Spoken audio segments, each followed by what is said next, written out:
Bismillahirrahmanirrahim. Assalamualaikum warahmatullahi wabarakatuh. Alhamdulillah, selamat datang di mata kuliah Fisika Material 1465, 620 dan Praktikum Fisika Material 1465810. Ya. Khusus untuk semester pandemi ini kita gabungkan Fisika Material dan Praktikum Fisika Material dalam satu pertemuan. Oke, kita jadwalkan Fisika Material setiap Senin jam ke 11, 12, 13 ya, jam 3 lebih sampai jam 5. Secara daring silahkan Anda bisa bergabung dengan secara sinkron dengan Zoom ataupun asinkron dengan menyimak video rekaman. Untuk penilaian kita gunakan seperti tahun lalu, UTS 30%, UAS 30%, tugas dan tutorial 30% serta partisipasi 10%. Praktikum Fisika Material juga di jadwal yang sama. Laporan praktikum 70% dan ujian responsi nanti 30% ya. Kemudian textbook yang akan kita gunakan, Callister and Rathwish 2010 Material Science and Engineering and Introduction.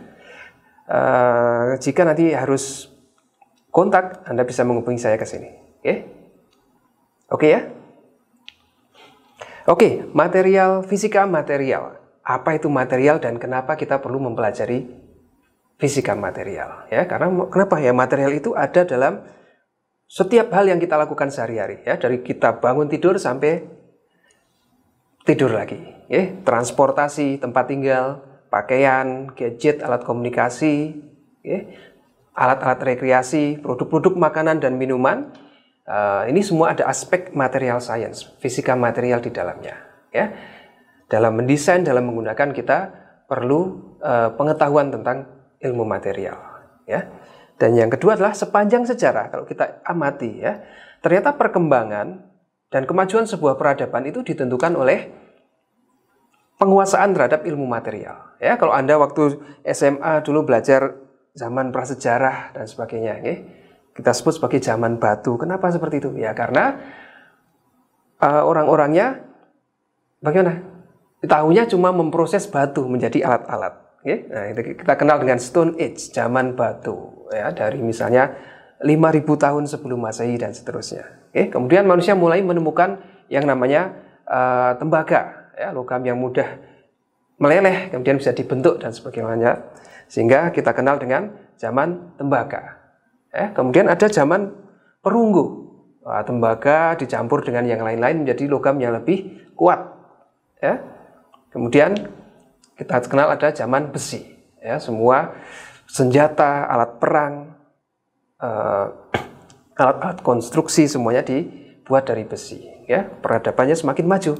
Kemudian kita masuk ke zaman kita, ada zaman baja, ya, di mana struktur bangunan tempat tinggal kita, gedung-gedung bertingkat, jembatan segala macam dibangun berdasarkan baja dan beton. Ya, steel age and concrete age. Nah, ini oleh karena itu kita perlu melihat kira-kira ke depannya ini zaman apa yang akan muncul ya, dan kita harus bersiap-siap. Kita harus bisa menguasai teknologi tersebut. Ya, apakah itu zaman informasi atau zaman silikon atau zaman plastik dan sebagainya, kita perlu mempersiapkan diri.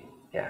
Nah, disinilah letak pentingnya kita untuk tahu dan menguasai ilmu dan teknik material. Ya. Oleh karena itu di mata kuliah Fisika Material kita akan bahas sedikit demi sedikit bertahap ya, step by step tentang apa itu material, jenis-jenisnya apa, bagaimana prosesnya, bagaimana sifatnya.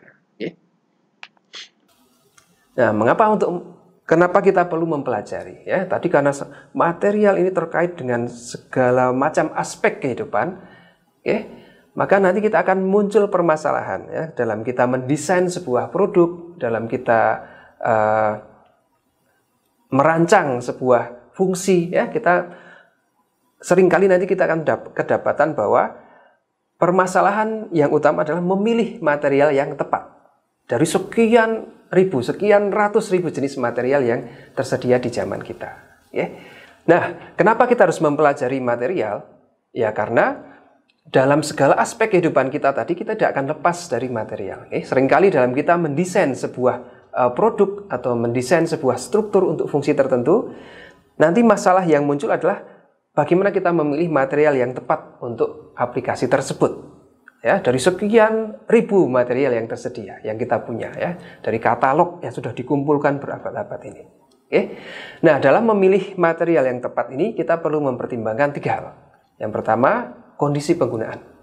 Ya, bahwa desain kita nanti akan ditempatkan di mana? Apakah di pantai atau di gunung? Ya, misalnya di pantai dengan kondisi sangat lembab, larutan ion jadi mudah korosi, maka kita perlu memilih material yang tahan terhadap korosi. Ya, berbeda dengan yang kita letakkan di kawah gunung berapi misalnya, ya. Di sana suhunya sangat tinggi, sangat asam, ya, banyak gas-gas beracun dan sebagainya, maka kita perlu menempatkan material yang tahan terhadap kondisi ekstrim tersebut.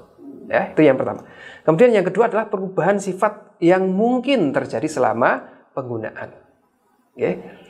Kira-kira kalau kita membuat bodi pesawat dari aluminium, ya, kira-kira perubahannya apa selama digunakan, ya, dalam 10 tahun, 15 tahun, 17 tahun, apakah ada yang terjadi namanya fatigue atau tidak?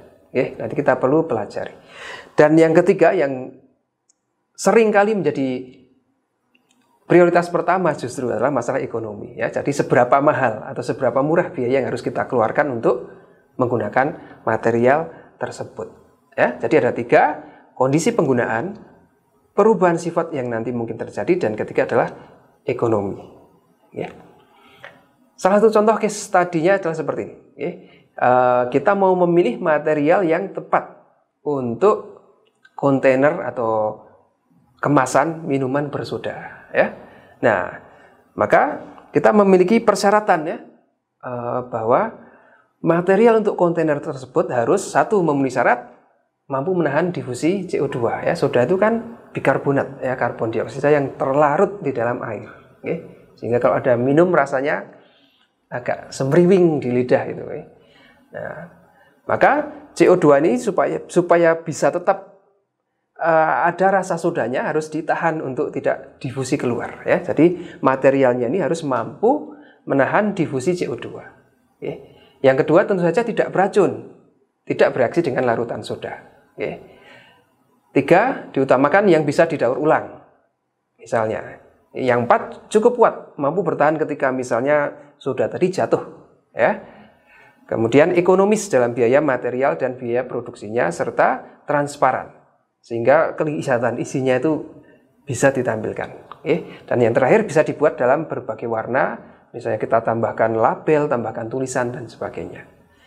Oke, misalnya kita dapat spesifikasi seperti ini dari industri. 1, 2, 3, 4, 5, 6, dan 7. Maka bagaimana? Apa yang bisa kita pilih? Ya. Nah, ternyata kita bisa menggunakan, contohnya di sini, material jenis logam. Ya. Dari aluminium, kaleng aluminium. Atau botol plastik. Ya. Atau bisa juga dengan kaca. Ya, nanti mana yang kita pilih, mana yang paling baik? Nah, kita analisis satu persatu. Ya, semua jenis material yang tadi kita cantumkan, baik aluminium maupun polyester maupun kaca, ya, dapat digunakan untuk aplikasi ini. Ya, semuanya memenuhi syarat nomor 2, ya, tidak beracun dan tidak bereaksi dengan larutan soda. Nah, di samping itu, setiap material ini memiliki kekurangan dan kelebihannya masing-masing. Ya, contoh, kalau kita gunakan aluminium, maka dia cukup kuat, ya, tahan jatuh. Ya, ketika jatuh dari ketinggian tertentu tidak pecah, tidak retak. Kemudian dia juga mampu menahan difusi CO2. Ya, aluminium juga mudah didaur ulang, mudah diberi label, ya, tetapi kekurangannya apa? Dia tidak transparan. Okay. Dan biaya produksi aluminium ini sangat mahal. Ya. Nah, ini kekurangan dan kelebihannya. Okay. Kalau kaca bagaimana? Nah, kaca mampu menahan difusi CO2. Dia transparan, biaya produksinya murah. Tetapi apa? Mudah retak dan mudah pecah, ya, ketika jatuh, ketika terbentur dan sebagainya. Di samping itu kaca juga paling berat di antara ketiganya. Jadi massa jenisnya paling tinggi. Nah, kalau berat nanti distribusinya lebih mahal lagi, dalam ongkos distribusi. Yang ketiga, kita bisa gunakan plastik. Plastik polyester misalnya kita ambil, ya. Dia cukup kuat secara struktural. Plastik juga kita bisa buat menjadi transparan dengan mudah. murah, paling murah di antara ketiganya ya. Plastik juga ringan dan dapat didaur ulang. Akan tetapi bagaimana? Dia tidak begitu kuat dalam menahan difusi CO2 ya. Maka nanti kita dapatkan, mungkin Anda beli soda di minimarket, Anda coba yang kaleng dan yang plastik. Lihat tanggal produksinya dan tanggal kadaluarsa. Maka kita akan dapatkan nanti sensasi minuman sodanya itu, yang kaleng biasanya lebih tahan lama. Bisa bertahun-tahun. Sedangkan yang dari kemasan plastik ini umumnya hanya beberapa bulan saja. Setelah beberapa bulan nanti kesan sodanya mulai hilang. Nah, dari ketiga ini kira-kira yang paling bagus yang mana? Apakah logam, aluminium, apakah plastik, tadi polyester murah tetapi cepat hilang sodanya, atau kaca? Tiga-tiganya benar. Dalam ilmu material, jawaban yang paling tepat adalah kita akan pakai untuk aplikasi apa? Misalnya untuk distribusi secara lokal saja, artinya saya produksi bulan Januari, didistribusikan bulan Februari, nanti Maret paling sudah habis ya. Artinya kan kita tidak perlu untuk mencegah CO2 berdifusi selama bertahun-tahun ya, paling 3 bulan, 4 bulan, 5 bulan. Nah, kalau seperti itu cukup dengan plastik saja ya, lebih murah dan sebagainya. Atau contoh lain, kalau kita mau aplikasinya adalah untuk ekspor, misalnya kita ekspor ke Afrika sana ya, di sana tidak ada pabriknya, ada di sini. Kemudian kita mau ekspor ke sana, maka dia perlu perjalanan laut ya.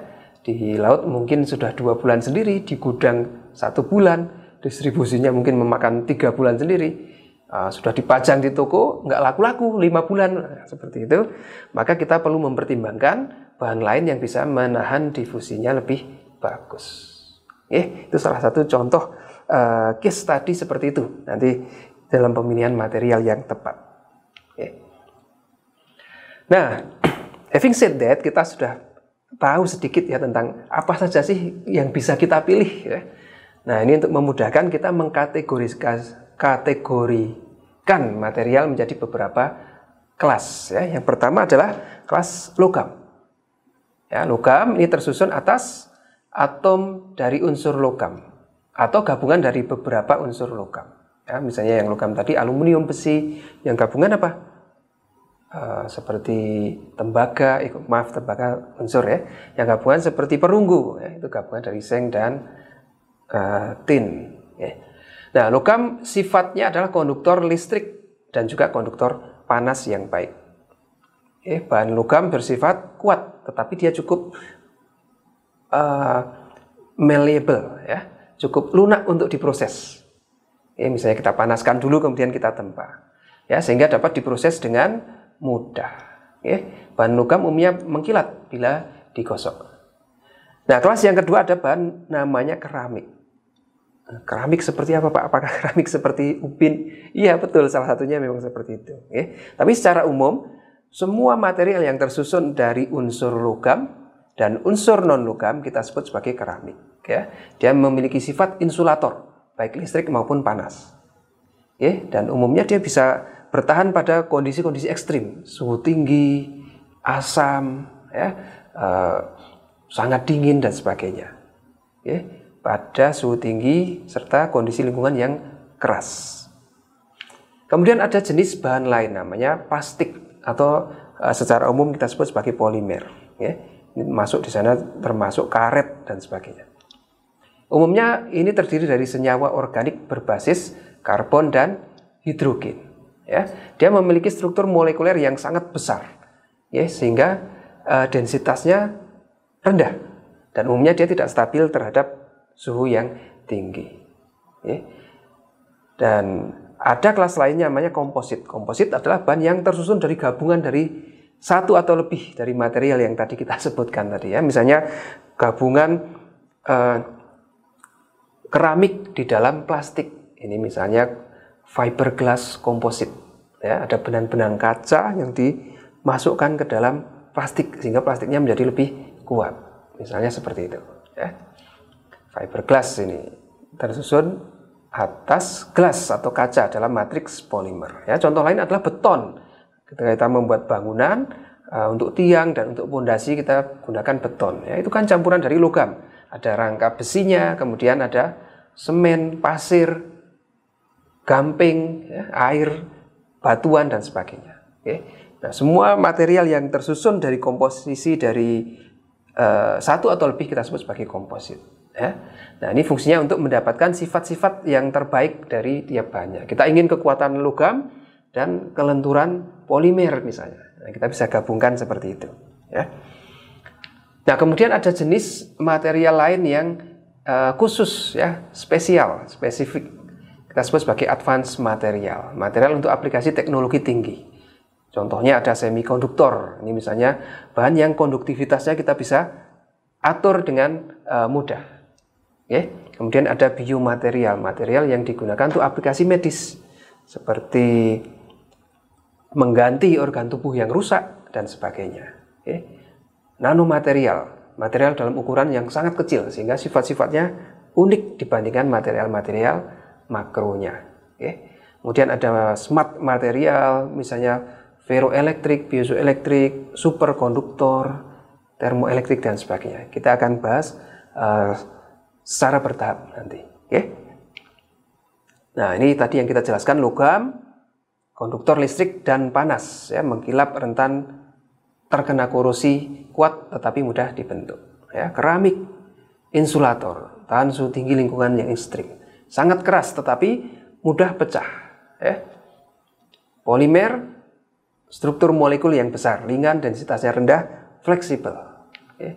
Nah, ini ada biomaterial, contohnya adalah ini hip replacement, untuk mengganti tulang panggul, ya, untuk orang-orang yang lanjut usia itu biasanya sudah keropos, ya, tidak bisa dipakai lagi, akhirnya bisa kita ganti dengan implan di tubuh manusia. Jadi ini harus kompatibel dengan jaringan tubuh manusia.